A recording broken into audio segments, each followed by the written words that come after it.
Tem também a história do Lucas jogar ou não jogar no sintético no fim de semana na Eu acho que ele semifinal está do Campeonato suspeitando que Paulista. é São Paulino por causa dessa sua pulseira nova aí. Essa que é pulseira vermelha, preta tem e branca. explicação.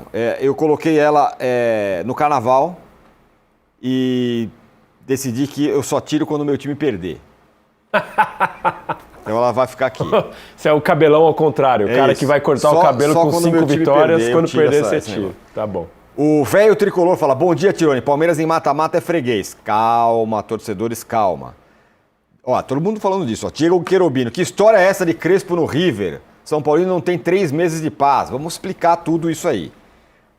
E o Pó de Hermanos fala, o mais importante sempre será o que dará a taça mais próxima, seja ela qual for. Pois o que fica na história dos clubes da torcida são as taças, seja ela qual for. Prioridade estadual agora. É um bom debate que a gente vai ter aqui. Um bom debate. Ontem... Até porque os 3 pontos do Fluminense podem ser decisivos. O ano passado o Palmeiras perdeu, lógico. Exatamente. Não dá pra falar que é só por isso, mas perdeu por 3 pontos. Ou Jesse ou Gessé de Ubatuba. Bom dia, caros amigos. O melhor programa da Crônica Esportiva. Olha só. Aí sim, hein? Marcos Jesus, vocês vão falar do caso de racismo sofrido pelo goleiro Hugo Souza? Sim, falaremos sim. Teve outro goleiro que se manifestou, ex-goleiro, e foi mal e tal. Falaremos sim. A Portuguesa já se manifestou, o próprio Hugo Souza se manifestou, a esposa do Hugo Souza se manifestou. Falaremos sim. E falaremos todas as vezes que for necessário. E se você se incomoda com isso, você pode sair aqui do programa, não tem problema. Falaremos sim sobre isso. Muito bem. Consigam mandando suas mensagens, voltando na enquete, para a gente aqui fazer o programa. A gente vai falar sim do caso de racismo, Marcos Jesus, pode ter certeza. Cadê? Quero mais mensagens. Aqui, ó. Ronaldo Vicente, Crespo não vai sair. Se fosse para sair, já tinha saído. O time está na semifinal bem no Brasileiro. Essas coisas mudam, né? Mudam de uma hora para outra, vai saber e tal. Bruno Líbano, o mais importante vai ser onde o time vencer. Se perder no estadual, vão dizer que não ligam. Tem isso, né? Perdeu, mas não interessa. Ontem, outro CNPJ, tivemos uma discussão acalorada com o nosso companheiro aqui, o Paulo Massini. Quase que ele levantou da cadeira, falar que o estadual não valia nada, que não interessa, que é diploma e tal. Beleza, vamos falar. Lucas Lima, se o Crespo... postando, né? Hã? Depois teve a Leila postando logo depois dessa discussão. A Leila assistiu o programa. Leila Pereira assistiu o programa e postou ela no gramado de Barueri, falou palco da semifinal do Paulista, com a bola embaixo do braço. Meu amigo. E vem o Choque Rei. Tá? Viva o Choque Rei. Mas estava lá atrás, assim, Arena Crefisa Barueri? Era no campo. Estamos voltando, hein? Thales Caveira. Se vier o Galhardo no lugar do Crespo, ele pode ir de boa. Não, calma. Estamos de volta na TV, o debate aqui já ficou acalorado com os assuntos do dia, que é estadual ou brasileiro, o que é mais importante na semana, Crespo no River. Então coloca a enquete de novo aí no ar para vocês votarem. O que é mais importante para os clubes grandes na semana? É a rodada do brasileiro ou é o mata-mata dos estaduais? O que você acha que é o mais importante? Dê aí o seu voto. Aliás, dê o seu voto aí, Danilo, por favor. É bem complicado, porque vou falar pra você que se o Palmeiras for eliminado pro São Paulo, vai ser uma semana tranquila? Não vai. Mas tudo vai depender do final do ano e a gente tem um exemplo bem prático para isso. Em 2024, o Palmeiras foi campeão paulista e tudo o que se fala em 2024 o Palmeiras ganhou só o Paulista. Por quê? Ganhar só o Paulista é basicamente tratada como obrigação, né? Então é aquela história, a ressaca do Campeonato Paulista, a ressaca da comemoração do Campeonato Paulista não se paga. Você não pode ficar 48 horas bebendo o título do Campeonato Paulista, coisa que você pode do Brasileirão, da Libertadores. Só que ao mesmo tempo não dá para perder também. Eu tendo a achar o seguinte, a longo prazo, o que importa, o que vai fazer a gente discutir esse Palmeiras e São Paulo, claro, a curto prazo vai ser o efeito. Então, Palmeiras perdeu, muro pichado, precisa de 5, precisa de zagueiro, virou freguês, quebrou o tabu, tanto faz, isso depende do lado que for. Só que se chegar lá em dezembro, o Palmeiras for campeão ou brasileiro, ou da Libertadores, e o São Paulo também, ou brasileiro, ou da Copa do Brasil, vão lembrar que perdeu o Paulista? Não, vai ser um machucado mais a curto prazo. Então, eu continuo achando que o Campeonato Brasileiro é mais importante, mas não dá para o Palmeiras jogar o Paulista com o time reserva, não dá mais. Já deu, já foi esse tempo. A última rodada contra o Guarani da fase de grupos, o Palmeiras poderia ter jogado com o time C.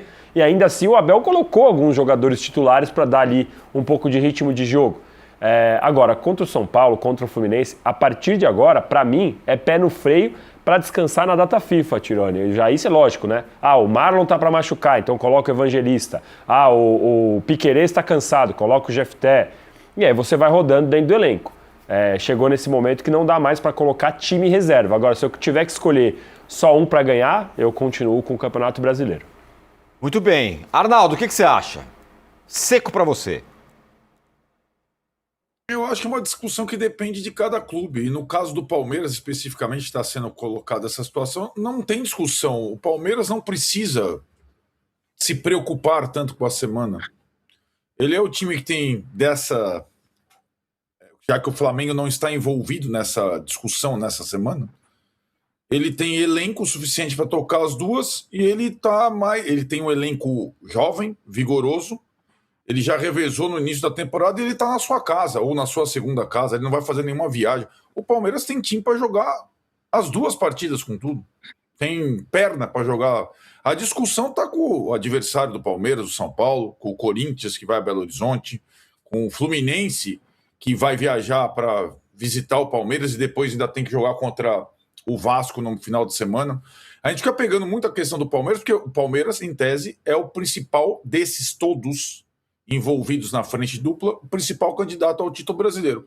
Ao mesmo tempo, é o que tem a vida mais fácil. Ele vem de um jogo treino contra o Capivariano. Então, não precisa essa celeuma toda. O Palmeiras pode jogar com tudo na quarta e no domingo, que, aliás, é um intervalo bem razoável, no lugar onde ele está acostumado a jogar agora, nele na Barueri. Então, não vejo... em relação ao Palmeiras, não vejo dilema algum. Em relação aos outros, por motivos diferentes, vejo alguns dilemas. Mas em relação ao Palmeiras, dá para fazer as duas coisas com todo mundo, sem se preocupar. Rodrigo Matos. Não tem nem dúvida que o brasileiro é mais importante, né, Tironi? Assim, não vejo nenhum motivo para algum clube poupar no brasileiro para usar no estadual. Até concordo com o Arnaldo que o Palmeiras tem mais armas, os times que têm elencos mais robustos têm mais armas, mas assim, se tivesse qualquer discussão ali no jogador que está mais desgastado, enfim, algo que você precise preservar, eu acho que teria que preservar no estadual. Mas eu sei que em São Paulo, especialmente, não se pensa assim. No Rio, se você olhar os públicos que já tem de torcida durante... Tem um fator também do horário, né? Que também está acontecendo em São Paulo hoje. Os horários horríveis que estão botando aí 8h30, 9 horas, que acabam... destroem o público em estádio, né? Mas, fora isso, as torcidas do Rio já estão dando bem menos importância ao carioca do que ao brasileiro. E é óbvio que é mais importante. A analogia do Danilo é perfeita, é isso aí. O estadual é coisa de tomar 3 cervejas, toma um banho e se prepara para trabalhar no dia seguinte. Ganha o brasileiro, Libertadores, vai chegar, 3 dias depois, se você aparecer, o patrão tem que agradecer na quarta-feira, né? Se você aparecer... vai gritar o nome do motorista da van, vai dançar, enfim, vai fazer uma festa. Então, eu acho que isso aí mostra exatamente a importância dos dois, né? E eu acho que esse ano, com esse calendário, os clubes estão tendo mais essa ideia, porque o estadual tá meio sufocado, né, entre o brasileiro. Muito bem, vamos falar agora sobre o Crespo, só quero dar o meu pitaco. Eu acho que... Eu também não sou fã do estadual e tal. Esse é o argumento sem usar a palavra espanholização, hein? Não, mas ela vai passar. Considerando que quem vai ganhar tudo vai ser o Flamengo e vai ser o Palmeiras, não vai ter muita... Ou os outros vão ganhar estadual ou não vão ganhar nada. Por isso que eu acho que os estaduais, eu sei que eles estão diminuindo de tamanho, de importância, de relevância, estão disputando com o brasileiro, mas tem time que é isso que vai ganhar, gente. Não fica sonhando. Mas uma classificação para Libertadores, Tironi. Então, mas assim, uma classificação para Libertadores versus um... Você prefere ser campeão paulista e terminar em 10º? Não, eu, pessoa física, eu sou muito mais o brasileiro, a Libertadores, tudo isso. Para mim isso é muito mais importante. Eu estou pensando no ponto de vista do clube e do torcedor. Então, vou dar um exemplo. O Internacional. Ou o Internacional ganha esse Grenal final do Campeonato Estadual, ou ele não vai ganhar nada. São Paulo meio parecido. Talvez não ganhe nada esse ano. O Santos, que nem está na final. O Atlético Mineiro. Esses times não vão ganhar nada. Não devem ganhar nada. Muito provável que não ganhem, a não ser o estadual. Por isso que eu acho que os estaduais vão se transformar meio como em alguns países da Europa é o campeonato nacional. Eu entendo, mas partindo do seu pressuposto de que realmente São Paulo e o Inter não vão disputar nada, aí a gente vai colocar o seguinte, beleza, São Paulo e o Inter não vão ganhar o Brasileiro, não vão ganhar a Libertadores. Ok, beleza. Nem estão na Libertadores. Não, mas você entendeu, não vão ganhar, ok. Mas aí a gente coloca então a seguinte dúvida, você vai ser campeão paulista, o Inter vai ser campeão gaúcho e vai terminar fora da Libertadores do ano que vem. Ou você vai ser eliminado agora pelo Palmeiras, o Inter vai perder do Grêmio, só que vai terminar lá no G4 no final do ano e vai disputar a Libertadores que vem. E aí? O que é melhor? Pensando como CNPJ. Eu prefiro ir para a Libertadores. Só que essa possibilidade é bem pequena. Esse é o meu ponto. O São Paulo, por exemplo, o São Paulo tá a 3 jogos de ser campeão. Para ele chegar em 5º lugar no Campeonato Brasileiro, ele precisa ter 38 rodadas, o Crespo não pode ir embora, o Lucas não pode se machucar. É muito longo prazo. Né? O que tem que fazer, tem que mover uma montanha para acontecer isso. Mas proporciona uma felicidade duradoura. Várias rodadas ganhando, em vez de um fim de semana que mas eu acho que taça vale. Sabe o que eu acho engraçado? É que o rubro-negro e o palmeirense aprenderam agora a gostar do Brasileiro. Claro, exatamente. É compreensível. Né? Quando tinha essa discussão lá no início dos pontos corridos com cruzeirenses, são paulinos e colorados, ninguém pensava desse jeito, fora cruzeirense, palmeirense. Exatamente. Cruzeirense, o mundo mudou. São Paulino e colorado. O mundo mudou. Eles estão te dando argumento, eu tô achando, viu, Tironi?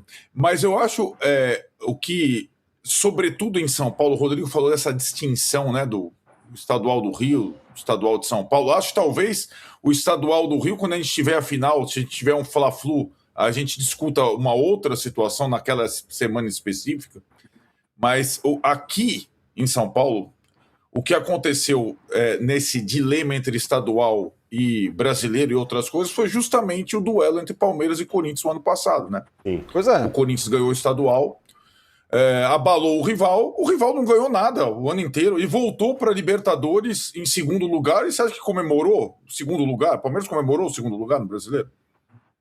Pois aliás, o Corinthians é um ótimo exemplo. Eu dei esse argumento que você falou que o São Paulo não vai disputar nada. O Corinthians porque é óbvio que 2º lugar não ganha. O Corinthians vive da taça, do tamanho que for, há quantos anos? Não, mas o Corinthians, é épico, é o eterno exato. Não sei o quê, mas aí a Supercopa melhor de todos os tempos. O nível de exigência lá embaixo, ganhar no Canindé é brutal, é histórico. Sim, mas aí é uma opção de cada comunidade, digamos assim, né? Muito bem. Tá falado, vocês votem aí, enfim, né? A gente estamos aqui debatendo há meia hora sobre o que é melhor, vocês votem aí. Eu me surpreendi, confesso, com a parcial que eu tenho aqui. Vocês querem saber já? Você se surpreendeu, então tá estadual ganhando. Não. Tá votando ou não? Hã? Leila Pereira tá votando? Leila Pereira tá votando estadual. Brasileiro, 64%. Então, estaduais, 36%. Tá vendo? Enfim. Muito palmeirense e rubro-negro votando também, né? Vamos combinar. Né? Vamos lá.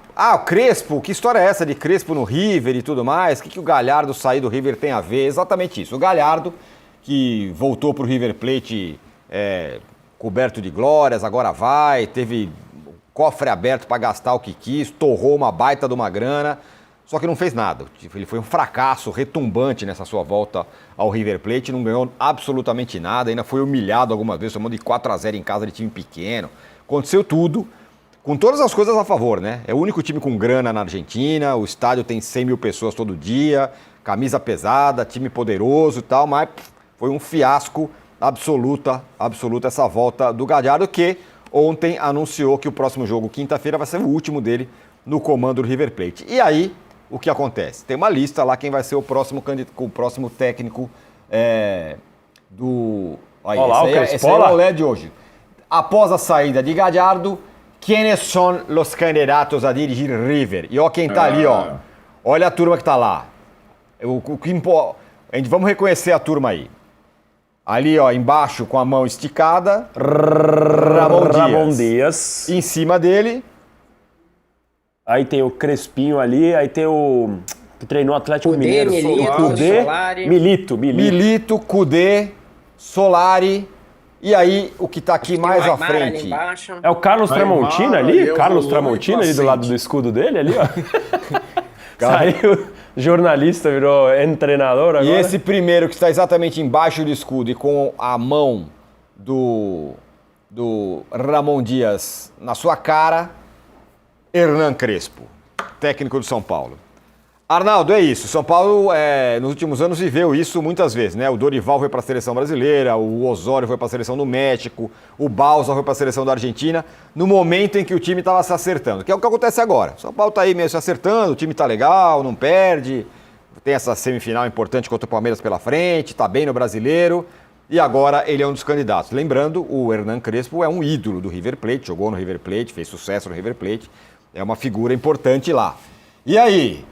É frágil a presença do Hernan Crespo no São Paulo pelas condições? Eu acho que, primeiro, essa lista grande aí, na verdade, são 3 nomes principais, né? E o Crespo está entre os 3 nomes principais, né?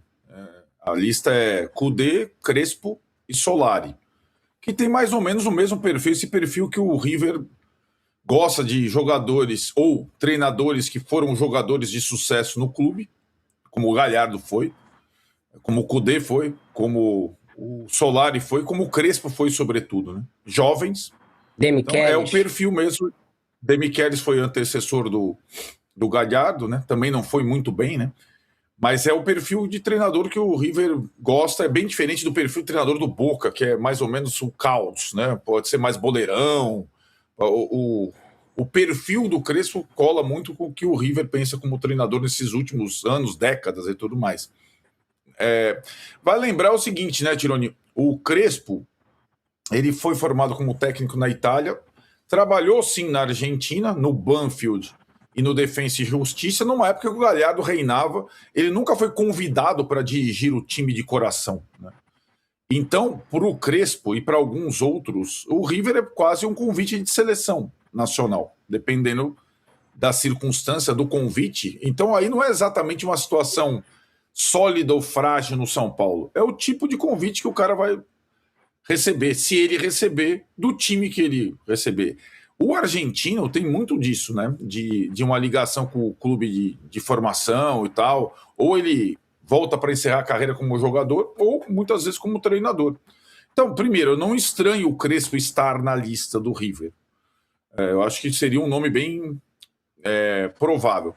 Em relação aos seus concorrentes, digamos, na escolha, o Kudê está empregado também, está trabalhando na Espanha. O Crespo está empregado, mas está aqui pertinho, né?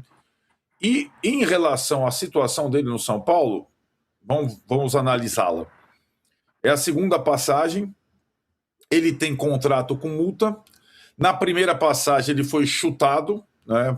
O presidente e a direção que o chutou os dois não estão mais lá, mas o Rui Costa, que o contratou da primeira vez e da segunda vez, segue lá. O São Paulo ainda deve coisas da primeira passagem para ele. O São Paulo está tentando sair do caos, mas ele é um caos, né? Administrativo, político e tudo mais. Então a estabilidade no São Paulo ela não existe, né? O que ele tem? Acho que ele tem o carinho da torcida do São Paulo, mas não é grande coisa, né? Uma coisa que faça, vou ficar aqui para o resto da minha vida. Eu vejo o Crespo num momento bom no clube, mas a última entrevista dele acho que reflete o atual estágio das coisas, né? Depois da classificação contra o Bragantino. Mais descontraído, mais ambientado, mais contente com o que ele vem recebendo em termos de reforços, de perspectiva. Ao mesmo tempo, aquela última pergunta na coletiva e se o São Paulo for a final do campeonato estadual que você quer tanto, não tem estádio para jogar, né? E ele isso. São Paulo é um clube que não tem estádio para jogar. Que hoje tem AC/DC no estádio do São Paulo. O AC/DC já tocou também no estádio do River, sabia? Uhum. Aliás, faz um sucesso na Argentina o AC/DC. Mas o River Plate hoje é um clube mais estável que o São Paulo, né? Então eu não vejo surpresa se ele, com o convite oficial, balançar. Não vejo mesmo surpresa. E acho que o São Paulo já teve muitas condições melhores para segurar um treinador ou para convencer o treinador do que nessa circunstância. E vejo mais do que uma possibilidade, se ele for convidado e topar, uma dificuldade imensa em substituir treinador no futebol brasileiro, porque os nomes brasileiros, que são os normalmente escolhidos no meio de uma temporada, como é o caso, já estamos no terceiro mês da temporada, os nomes brasileiros no mercado são muito complicados, hein? Então, eu acho que o São Paulo tem que ficar de olho e tem que estar preparado para um eventual convite. Ele pode ocorrer, sim. E aí, Rodrigo, que tal? São Paulo agora se acerta, o time está jogando bem, a torcida deu uma empolgada, aquela turma lá que estava lucrando com o camarote não está mais no pedaço. As coisas pareciam que estavam andando, agora vem essa. Primeiro, ou o Alé tá perdido ou o River tá perdido, porque 8 candidatos é brincadeira, né? É verdade. Assim, o Arnaldo colocou ali que os candidatos de fato são o Crespo, o Solari e... Quem que você falou? Cudê. Terceiro? Cudê? E o Cudê. Cudê, são os três. E aí? Desses três, talvez o Crespo... São três. Quem são os três? Mas de Não, qualquer ele falou, jeito é uma lista Crespo, grande Cudê. demais, né? Com perfis Os três são totalmente diferentes, Crespo, né? Cudê e Solari. É. Crespo, Cudê e Solari. São os três candidatos. Desses três, até o Crespo, porque o Solari tá no Real Madrid, né? Como diretor esportivo. E o Cudê tá na Espanha também. Então, talvez nesse sentido, até o Crespo fosse mais fácil. É claro que tudo isso que o Arnaldo falou, ele tem razão. Tem uma relação emocional, inclusive, do Crespo. Nunca dirigiu o River, que é o clube que ele foi criado, que ele tem uma ligação. Então, tem uma ligação mais forte que o São Paulo. Mas eu acho que ele criou uma relação no São Paulo também. Não é um clube qualquer, digamos assim. Então, provavelmente é o segundo clube com quem ele tem a maior relação na vida dele. Essas duas passagens, a própria forma como ele fala do clube, né? Carinhosa e envolvido, não é um projeto assim, que ele estaria abandonando qualquer clube. E embora o Arnaldo tenha razão na questão do River ser um clube institucionalmente mais estável, o time não está nem um pouco estável, né? Ele vai entrar numa fogueira. Foram contratados 3 jogadores daqui do Brasil, né? Aníbal, Fausto Vera e Matias Vinha. Todos os anteriores que o Galhardo tinha levado, e tudo deu errado. Então ele vai chegar ali precisando dar resultado no clube que mais investe, sendo que o elenco está todo estranho. Não é uma coisa tão fácil. E aqui ele tem pelo menos uma coisa encaminhada. Ainda que possa ter uma reversão, problemas durante o ano. Então vai ser... Se chegar de fato a proposta para o Crespo, eu acho que vai ser aquele tipo de coisa que ele vai ficar 2, 3 dias com o negócio na cabeça, sem dormir, pensando o que ele vai fazer da vida. Não acho que uma decisão tão fácil assim, eventualmente, se ele for escolhido e o River tentar avançar, mas se acontecer, seria uma pena para o São Paulo. Você já citou aí que já teve outros trabalhos interrompidos, e eu acho que agora está andando, né? O time está jogando bem, ele achou um formato. Seria de fato uma pena se ele sair. Eu gosto muito do Crespo como técnico, das ideias que ele tem. O jogo é mais fluido, né? Mas gosto mais, por exemplo, do que o do Zubeldia, embora o Zubeldia seja bom técnico também, mas do estilo de jogo eu gosto mais. E aí, Danilo? E acrescentando ao que os colegas disseram, tem a questão financeira que obviamente pesa. O Arnaldo passou um pouco por isso sobre as dívidas que São Paulo tem com o Crespo. E vamos pensar que o Munheco, o Galhardo, ele era um dos mais bem pagos do continente. Então, assim, na comparação, certamente o River Plate pagava mais para o Munheco do que do Crespo aqui no São Paulo. Então, vamos imaginar que o Crespo ali vai ter uma oferta para ganhar 50% a mais, de repente, o dobro, de repente, não sei. Então, assim, é uma outra coisa que pode balançar. O São Paulo está passando por essa reestruturação financeira, como disse o Rodrigo também. O River, embora esteja com contratações, é o time mais forte da Argentina, está fora da Libertadores, está numa instabilidade porque não consegue ganhar, também um desafio que vai trazer questões aí para o Crespo, mas eu acho que é bem difícil mesmo. Resumindo o que todos vocês disseram, contando a idolatria, o que tem o Crespo com o coração no River, se chegar realmente essa proposta, se o Olé tiver certo, vai ser um belo desafio para o Crespo. Só para adiantar o assunto, mas também assim, é que, claro, a gente está vendo o São Paulo fragilizado, com dívida, não contrata, não tem vencido coisas e tal, mas não estamos falando de um clube qualquer, né?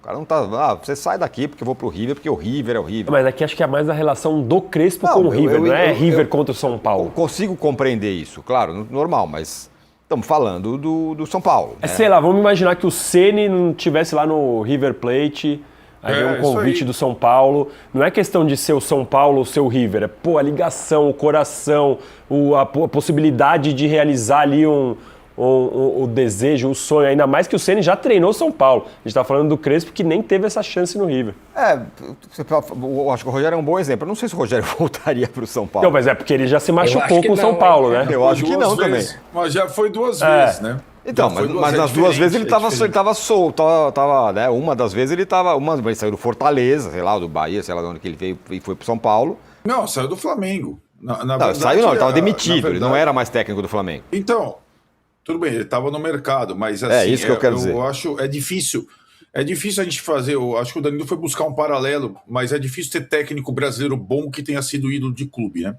O Rogério é um deles, mas o Rogério já tem 2 passagens pelo São Paulo e tal. Mas vale a tentativa da gente fazer um paralelo. Exatamente, não é pelo São Paulo ser pequeno ou estar desorganizado, não. São Paulo é grande pra caramba. Só que é uma questão de afeto, umbilical, né? O cara é o que eu acho que quando você trata de camisas desse tamanho, eu acho que esse negócio, claro que é importante, o cara vai achar muito legal ser contratado pelo River, mas assim, o cara não está trocando um time qualquer por um outro. Imagina, se ele fala... se o Crespo estivesse no Mirassol, a gente não teria dúvida. Sim. A dúvida existe porque é o São Paulo. Sim, então, é exatamente o que eu estou falando. Só que aí o que a gente pensa em fazer, vai aceitar, aí é o que eu e o Arnaldo estamos falando, é a relação do coração, né? Então, assim, o São Paulo acaba virando um obstáculo justamente pelo tamanho que tem o São Paulo. Agora, se a gente for pensar só com o coração do Crespo, ele já está de mala pronta para a Argentina. Veremos, o fato é que o São Paulo tem uma série invicta aí de muitos jogos, 6 jogos sem derrota. Olho na tela aí com os últimos resultados do Crespo. Coincidentemente, depois que as coisas do ponto de vista político deram uma acalmada, as coisas andaram. Ganhou do Flamengo no Brasileirão, depois ganhou do Santos no Paulista, depois empatou com o Santos no Brasileiro, ganhou do Primavera no Paulista, ganhou do Grêmio, talvez o melhor jogo do São Paulo até então, 2-0, poderia ter sido muito mais. Ganhou da Ponte Preta e ganhou do Red Bull Bragantino. Com um detalhe que o São Paulo jogou poucas vezes em casa, né? Assim, a não ser no Campeonato Paulista. Jogou contra o Primavera e contra o Santos, né? Depois o Grêmio resto... também. E o Grêmio. O resto foram jogos fora e contra o Flamengo. Não jogou tão pouco em casa assim. Na verdade, não, aqui nos últimos... Jogou mais em casa do que fora. Não, nos últimos jogos, o Paulistão contra a Ponte Preta, contra o Red Bull. No Paulista, o São Paulo jogou poucas menos partidas em casa. Sim, isso sim. A última derrota foi pro Palmeiras na primeira fase do Paulista. Fala, Naldo. É que agora a série... Primeiro que não tem estádio para jogar, né, agora. Mas depois desses 2 jogos como visitante, o São Paulo fará necessariamente mais 2 como visitante, né? Ele vai fazer no mínimo 4 visitas. Agora é o Coritiba fora, depois é o Palmeiras fora, né? Então depois dessas 2 partidas. Na verdade, essa série invicta começa com uma vitória que tem o peso da recobrada de confiança contra o Flamengo, né, no início do Brasileiro. Aí que o Rodrigo fala, nessa série, uma nova forma de atuar, um novo sistema, e várias dessas partidas o São Paulo jogou de fato bem, não só ganhou, né? Então melhorou muito, né, em termos de resultado e também de desempenho nesse período, né? Então é um momento diferente. Mas essa semana tem, acho que, os desafios desses 2 jogos fora de casa, um mata-mata com o Palmeiras, com o rival, e esse jogo contra o Coritiba amanhã. Bom, esse mata-mata com o Palmeiras tem assunto para falar, porque o São Paulo vai jogar em Barueri, estádio reserva do Palmeiras, gramado sintético, e tem a questão Lucas. Lucas joga ou Lucas não joga? O Lucas se machucou, lembrando, no ano passado, exatamente num jogo no Allianz, machucou o joelho e a temporada dele simplesmente acabou no São Paulo depois dessa contusão, não conseguiu jogar nunca mais. Agora, em 2026, ele retomou, agora está jogando melhor, está entrando em forma e tal, e pimba, chega esse jogo no sintético para ele encarar. E aí, o Rui Costa, o diretor executivo do São Paulo, falou sobre esse assunto ontem, hora que foram definidos ali horários e dia dos jogos. Vamos ouvi-lo. Bom, esse é um jogo decisivo, é um jogo que nós vamos precisar de todos os atletas de forma efetiva. O Lucas é um dos atletas protagonistas do São Paulo. e esse é um jogo eliminatório. Então, a decisão se ele vai jogar ou não é do Hernan, mas eu tenho absoluta convicção que todos os atletas, inclusive o próprio Lucas, sabe da importância de estar nesse jogo e de avançar nessa competição.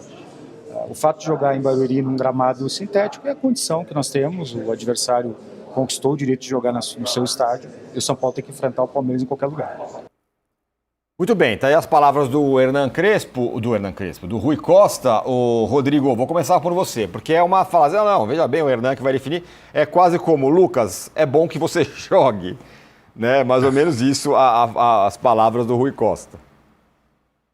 Ele botou uma pressão, né, no Lucas, e se a gente for pensar em termos do clube, né, de estratégia do clube, que tem aquela história, eu vi até a discussão de vocês, pode comprometer a temporada, porque ele poderia ter alguma contusão séria, e que eu acho de fato tem esse risco.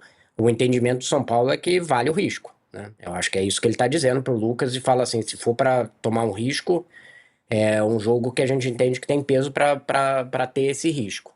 Então, acho que o Lucas vai acabar jogando. Diante dessa posição, a não ser que ele tenha e ele tem até esse direito, né? Se ele quiser, de fato, não jogar, mas eu acho que ele vai acabar jogando, né? O Valentim ontem falou que ele vai jogar, né? Que ele já tem uma decisão também de que vai jogar. Deveria jogar ou não deveria jogar, Arnaldo? Deveria ficar no banco, na minha opinião, para alguma eventualidade. Na verdade, a situação é muito parecida com a situação do ano passado, né? A diferença, aliás, dos confrontos entre Palmeiras e São Paulo no Paulista desse ano é que os confrontos estão sendo em Barueri e não no Allianz, né? O Lucas, ano passado, não foi para o Allianz na fase de classificação, esse ano não foi para Barueri na fase de classificação. E aí, na semifinal, deu Palmeiras. No ano passado, ele foi para o jogo, se machucou, né, no Allianz, e comprometeu a temporada inteira, e deve ir para o jogo. Não sei se começar jogando ou não, né?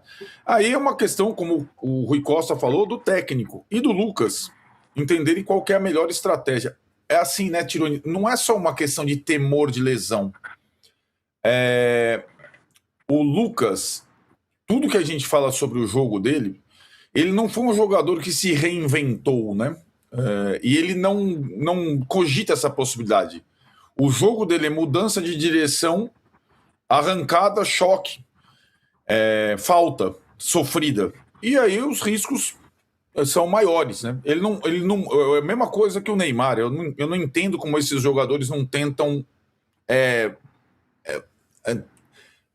se reinventar para ter menos choque, jogar mais rápido, tocar mais, sair da marcação. Não, o Neymar e o Lucas não toparam essa reciclagem.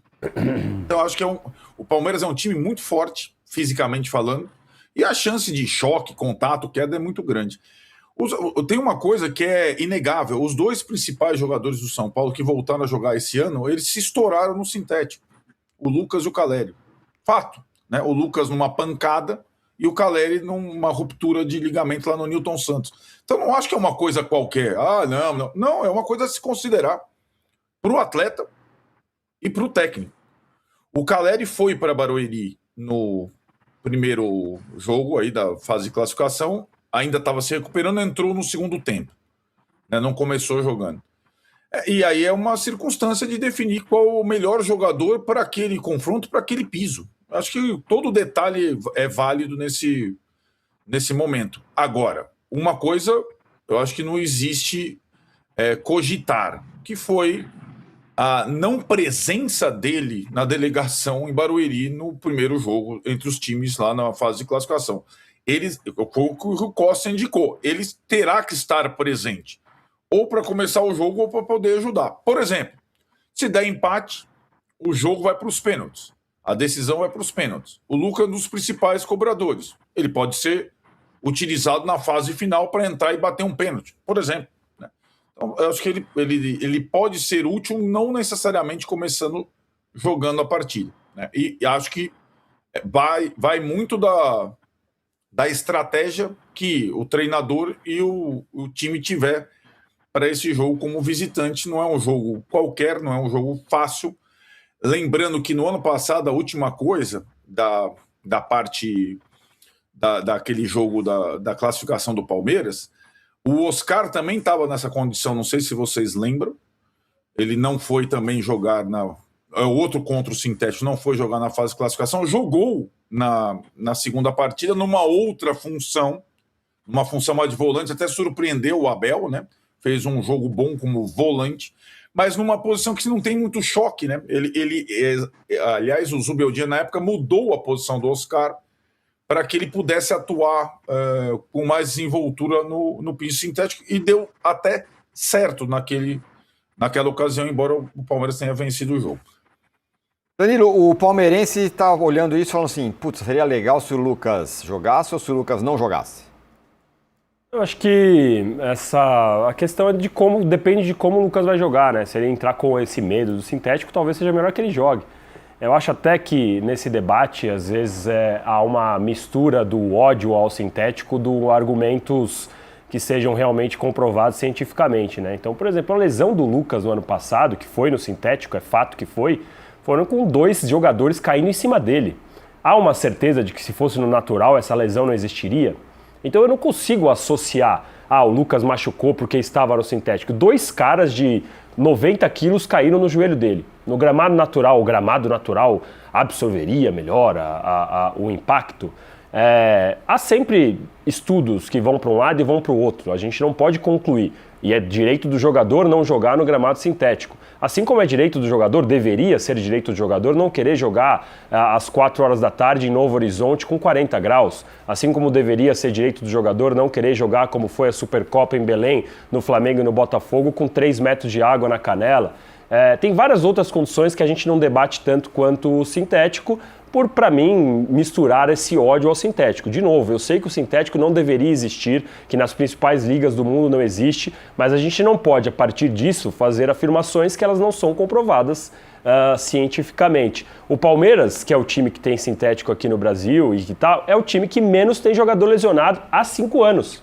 O corpo dos jogadores do Palmeiras se acostuma ao perigo do sintético e por isso não machuca. Então, assim, eu acho que esse debate ele sempre é contaminado pelo ódio ao sintético com as relações realmente que podem ser comprovadas. De novo, vou falar de novo, eu não sou a favor do sintético, mas a partir disso eu não posso fazer afirmações que não sejam comprovadas. Olha, e o São Paulo... Oi, fala. Mas tem um dado objetivo, né? Vários jogadores que têm problemas de articulação não querem jogar no Perfeito, isso é indiscutível. Suárez, Messi, Sim. Neymar... Não, mas eles jogam. O Suárez e o Messi jogam nos Estados Unidos. Os jogadores não querem jogar porque eles sentem mais o Suárez e o Messi jogam nos Estados Unidos, certo? No sintético. Não, mas eles não jogaram aqui no Brasil. Eu tô falando, eles são resistentes em tempo. Já disseram que é pior. Perfeito. Eles já disseram que é pior para assim como o Jorginho e o Felipe Luiz, que estão no Flamengo, o Flamengo é o time que mais combate o sintético. Eles, os dois, já falaram que preferem jogar no sintético do que não jogar no gramado ruim. Os dois falaram, o Jorginho e o Felipe Luiz, assim como o Rogério Ceni já falou. Articulação já disseram que é um Perfeito, problema pra eles. Eu entendo, Rodrigo, eu entendo. Os jogadores também. Eu entendo, claro. Ficar na nossa cabeça, olha, tem estudo para um lado, para o outro. Assim, os jogadores que têm problema de articulação dizem que não gostam de jogar porque é uma questão física. É um direito deles total, concordo. Não é uma ilusão. Perfeito, eu concordo com você. É o direito deles, assim como deveria ser direito do Gabigol falar não vou jogar no Maracanã quando tem buraco. Assim como deveria ser direito, de novo, dos jogadores do Flamengo e do Botafogo não terem jogado lá em Belém. E por aí vai. O Maracanã hoje não tem buraco, né? Não, mas quando aconteceu, então, existia esse debate? Tá usando um fato do passado, né? Quando aconteceu, existia esse debate? Hoje, a gente tem gramados ruins. Quando acontece no Castelão, na Fonte Nova, o debate é igual? Vocês acham que o debate é igual ao debate do sintético, honestamente? Claro que não, Danilo. Pois é. Claro que não é igual, porque o sintético não deveria ser opção ao gramado ruim. Não adianta chegar e falar, olha, eu não sou a favor do sintético, mas eu prefiro o sintético ao gramado natural. O Jorginho que falou isso, não fui eu que falei. O Felipe Luiz falou isso, não fui eu que falei. O Rogério Ceni falou isso, não fui eu que falei. Primeiro, os gramados naturais no Brasil, eles melhoraram consideravelmente. Concordo, Todos concordo. Hoje a gente tem sintético ruim. Concordo No também. Allianz Parque, na O que é uma Arena, piada. Não deveria haver essa discussão. Perfeito, eu concordo também. Simplesmente não deveria haver piso de plástico. Assim como a gente não pode afirmar que o Lucas se machucou no sintético. Ele se machucou porque 2 caras caíram no joelho dele. Na cabeça dele, ele se machucou no sintético. É o que o Rodrigo tá falando. Na cabeça dele, ele se machucou por causa do sintético, né? Então é uma decisão dele. Se o São Paulo chegar na final do Campeonato Paulista, não vai jogar no sintético. Vai para Campinas, Brinco de Ouro da Princesa, Estádio do Guarani. Foi lá que o São Paulo decidiu que vai mandar os seus jogos na final. Por quê? Porque o São Paulo vendeu o seu Morumbis para ter show do AC/DC. Vai ter 5 shows, 4 shows do AC/DC no Morumbis. Que foi o ponto que o Arnaldo falou, né? Que já desanimou. O Crespo estava super animado, ganhamos, tal. A hora que falaram, não vai jogar. Daí ele deu aquela murchada que as histórias se misturam. Né? Você falou, vou lá jogar lá no estádio do River Plate, no Monumental. Monumental de Núñez ou Brinco de Ouro? Cheio, lotadão, em vez de ficar aqui tendo que jogar em Campinas. Essa é a situação, herança da administração anterior do São Paulo, que fez esse acordo com a Live Nation. O São Paulo tem 200 shows para fazer no Morumbis, e o São Paulo por muitas vezes não poderá usar o seu estádio. Sabe o que é o pior? Eu acho que não é assim, perder o estádio é ruim, mas o problema é que o São Paulino não vê a parte boa. Tipo, não é uma baita grana que vai resolver os problemas do São Paulo. Porque assim, se fosse isso, é ruim, vamos perder o Morumbi, não vamos jogar, mas vamos ganhar 100 milhões, vamos quitar os juros de dívida, mas não é isso, né? Não... A torcida do São Paulo não só não vê a parte boa, como ele vê, né? Como ele começa a tentar a fazer ligações de entender por que tem tanto show no Morumbi, né? Essa galera lá do Morumbi vende camarote no dia do show, aí fala, é diferente do conformismo que existe com o próprio palmeirense, que beleza, a gente entende a questão, o São Paulo não consegue ver a parte boa do acordo. E a Comissão de Ética do São Paulo vai dar um veredito do caso Camarote em até 15 dias, já foi feita lá a cariação e tudo mais tal. O Douglas Schwartzman e a Mara Casares, ex-esposa do Casares, que estão metidas nesse rolo escabroso do São Paulo, estão aí tentando se salvar, vão se explicar e vão ver o que vai acontecer. Tem reportagem aqui explicando que o veredito vai sair daqui a 15 dias. A minha sensação é que a torcida não vai topar menos do que a expulsão dessas 2 figuras do clube, e os caras que foram naquela reunião lá na casa, no escritório do Ives Gana na semana passada, viram em que pé está a torcida. O Casares teve que sair escondido no carro,